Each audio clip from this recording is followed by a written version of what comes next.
We have a mandatory evacuation underway. This is not a scene from a Hollywood disaster movie. Mansion's on fire. I shot this video on my iPhone while covering the LA wildfires. Yes, the sun's up, but it certainly doesn't feel like it here. And when news reporters like me go into scenes like that, have you ever wondered what it's like? What it's really like? How do we stay safe? My producer. Oh my God, this guy hit in the head. And could we escape if things got really dangerous?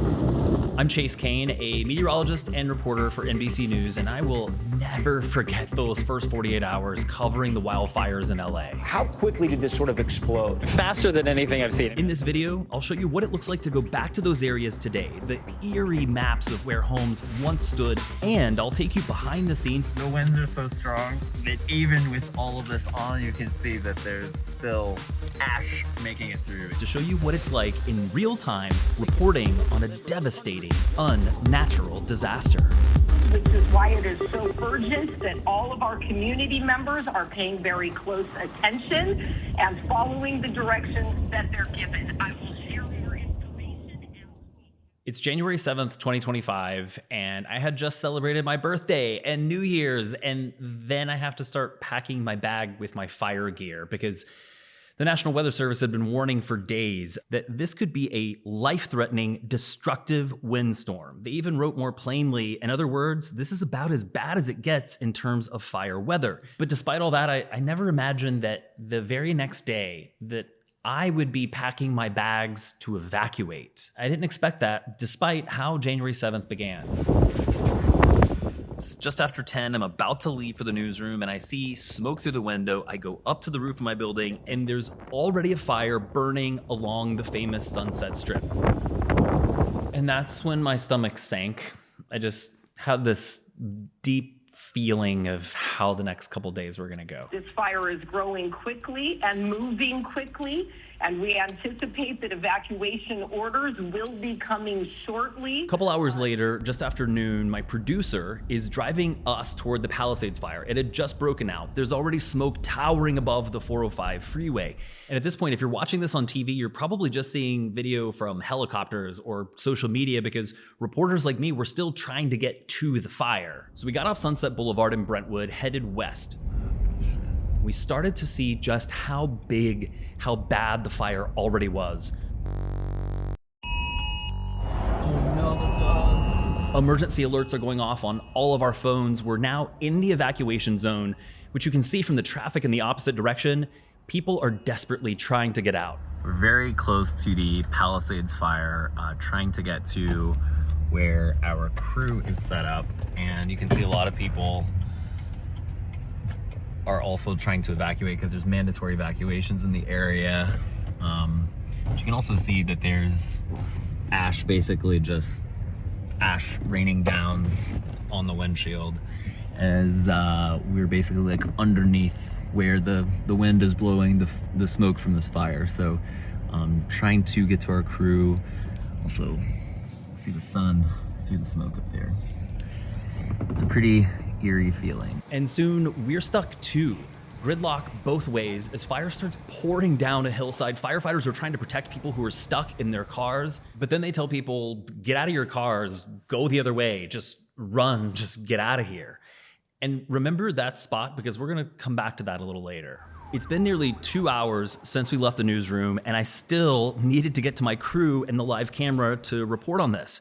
And that was ahead where Sunset ends at the PCH at the beach. So I just grabbed my bag, I'm gonna walk the rest of the way. And I'm allowed to do that because in California, reporters can basically go anywhere in a wildfire because we have to go through special training with CAL FIRE every year and we have protective gear like this. So the firefighters let me keep going on foot. It's only about a half mile, but the farther I'm getting, I see more cars sitting empty. I could not see the sky anymore. Ash and embers are flying through the air. This next part got a little scary. I honestly didn't know if I was gonna make it out safely at a couple points, and I don't have video of all of it because I was focusing on my safety. Here's what happened. I see firefighters start scrambling. So I stopped, put my bag down to get my helmet and my goggles. The wind was picking up. It was blowing embers from shrubs to trees, igniting immediately. The sky's getting dark. And so I'm following a fire hose along Sunset Boulevard. I tried to move as fast as I could toward the beach where I knew my crew was waiting in a safe spot. I'm seeing cars that had been abandoned only minutes earlier, and they'd already burned. And there were these streams, like rivers of fire, rolling down the hillsides around me.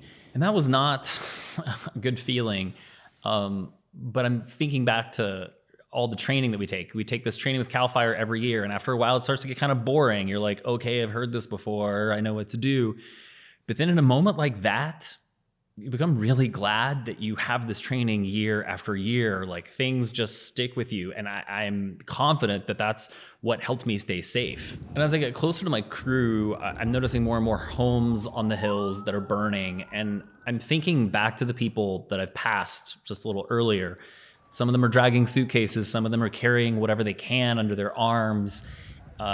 There was one that really got me. It was an older woman, and she was alone, and she had like a bag of some stuff under one arm, and then she had a pet carrier on the other arm, and she was just trying to get away.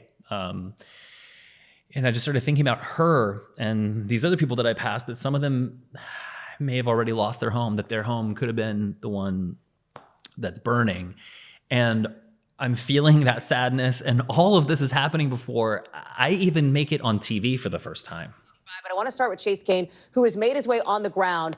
Chase, you're there. What are you seeing? Talk us through it. And look at this black smoke that's rolling in right now, Hallie. I mean, yeah, it's just, it's kind of impossible. I mean, you know, they haven't even been able to fly helicopters and planes like they typically would because these winds are so strong. So it is now 3 hours since we left the newsroom. But because it was kind of a frantic journey to get here, I forgot to tie the strap on my helmet. They can with suitcases trying to get, and they're with my helmet. That's how strong these winds are, Hallie. That they're just trying to get whatever they can out of the way. That just is the wind taking your helmet off. Chase, give me. Lesson learned. And this is what you're seeing on TV. The busy Pacific Coast Highway, Sunset Boulevard. The fire is burning on this hillside just above these buildings. A few of the homes aren't there anymore. The wind was pushing the fire directly toward us. And sure, that makes for compelling live television, but there's a really important reason that my crew chose this spot. So I was working with a veteran producer, and he knew that if the worst case happened, if the fire couldn't be stopped and it just burns through those buildings toward us, that we would need a way to escape. And that's the reason that we set up here near the ocean.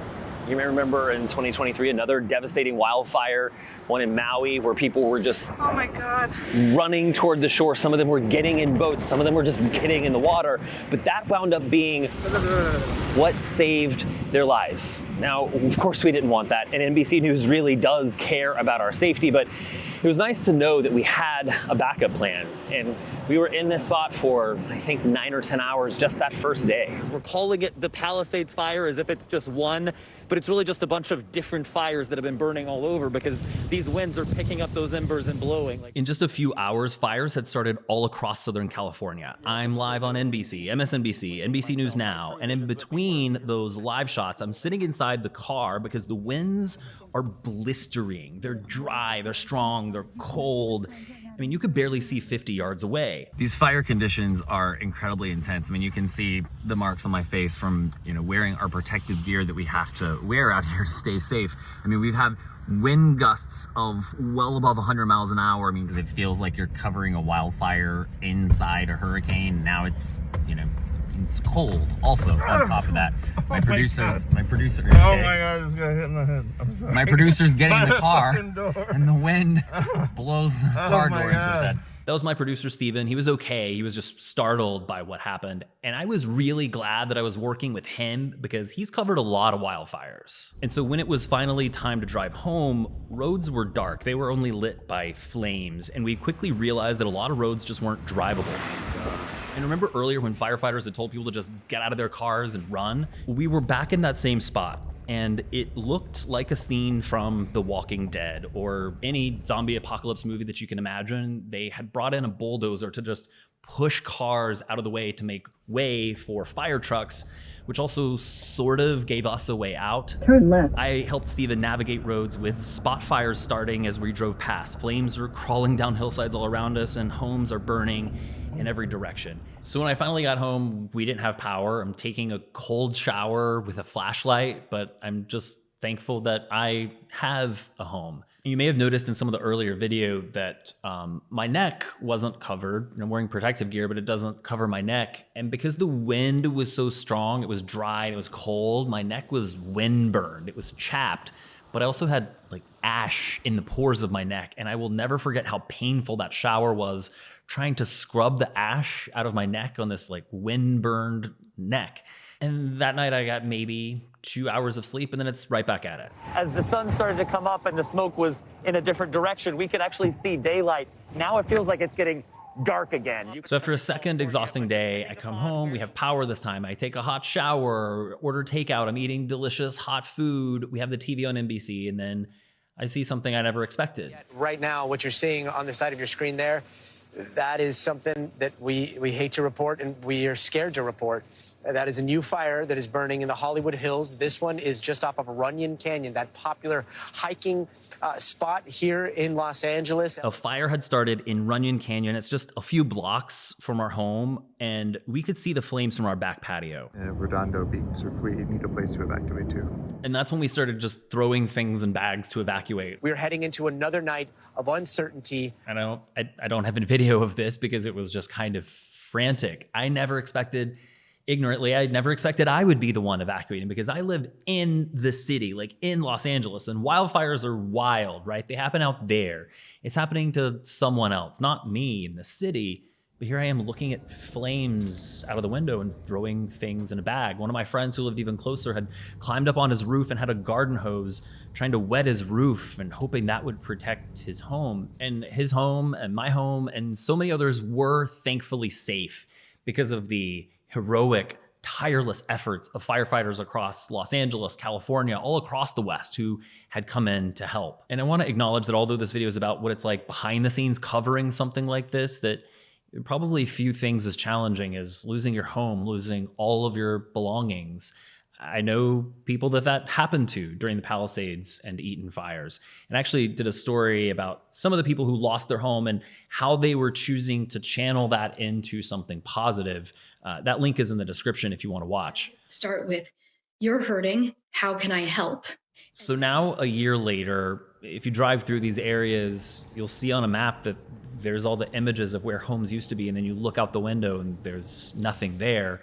Some people are starting to rebuild, but in all, nearly 13,000 homes were lost during the Palisades and Eaton fires. At least $52 billion of damage. UCLA estimates said that it could be as much as 3 times that much.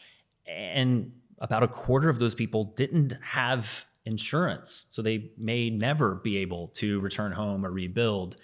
And then there's the human toll. 31 people died during these fires, and then another 400 died in the weeks that followed from smoke, from air quality, from losing access to healthcare. Those families and the city are forever changed. And it's important to note that although climate change did not cause these fires, it does not start fires. One of them was started by a person intentionally. Another was started by smoldering fireworks. Climate change did make these fires more intense. The top-notch scientists at World Weather Attribution found that the conditions that allowed these fires to spread so quickly are 35% more likely because of climate change, and these fires were 6% more intense because of climate change. That might not sound like a big number, but out of 13,000 homes, imagine if 6% more had been saved. That's like 775 homes, 775 families that might still have their home if not for climate change.